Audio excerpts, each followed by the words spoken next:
Hello guys, welcome back to our YouTube channel Aakifas world. So ഇന്ന് ഞാൻ വന്നിരിക്കുന്നത് ഒരു കിടിലൻ റെസിപ്പി ആയിട്ടാണ്. അപ്പോൾ വീഡിയോ ഇഷ്ടപ്പെട്ട എല്ലാവരും ലൈക്ക് ചെയ്യുക, ഷെയർ ചെയ്യുക, സബ്സ്ക്രൈബ് ചെയ്യാത്തൊരു സബ്സ്ക്രൈബ് ചെയ്യാൻ മറക്കരുത്.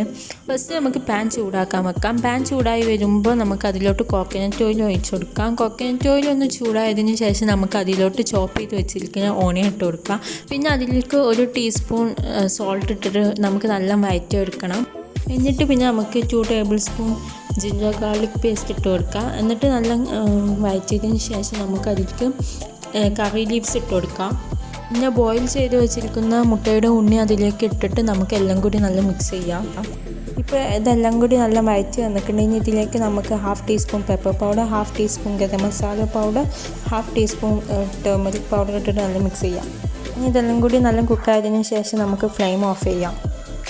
ഇനി ബോയിൽ ചെയ്ത് വെച്ചിരിക്കുന്ന മുട്ടയുടെ ഉള്ളിലേക്ക് നമുക്ക് ഈ മസാല ഫില്ല് ചെയ്ത് കൊടുക്കാം.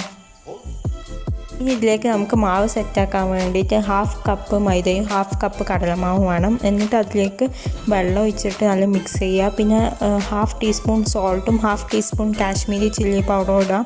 കാശ്മീരി ചില്ലി പൗഡർ ഓപ്ഷണലാണ്, ഞാൻ ജസ്റ്റ് കളറിന് വേണ്ടിയിട്ട് ഇട്ടതാണ്.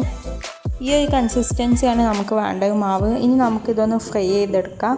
അപ്പോൾ നമുക്ക് ആദ്യം ഫ്രൈ പാൻ ചൂടായതിന് ശേഷം കോക്കനട്ട് ഓയിൽ ഒഴിച്ചു കൊടുക്കാം. ഇനി ഈ മുട്ടയുടെ ഫില്ലിങ്സ് നമുക്ക് ഓരോന്നും മാവിൽ മുക്കിയിട്ട് ഫ്രൈ ചെയ്തെടുക്കാം. അപ്പോൾ ഇത്രയുള്ളൂ നമ്മുടെ റെസിപ്പി. അപ്പോൾ എല്ലാവർക്കും വീഡിയോ ഇഷ്ടപ്പെട്ടെന്ന് കരുതുന്നു. ഈസിയാണ്, എല്ലാവർക്കും വീട്ടിൽ ട്രൈ ചെയ്ത് നോക്കാം. മസ്റ്റ് ട്രൈ ആണ്, നല്ല ടേസ്റ്റ് ഉണ്ട്. പിന്നെ വീഡിയോ ഇഷ്ടപ്പെട്ടെങ്കിൽ ലൈക്ക് ചെയ്യുക, ഷെയർ ചെയ്യുക, ചാനൽ സബ്സ്ക്രൈബ് ചെയ്യുക. Thank you for watching.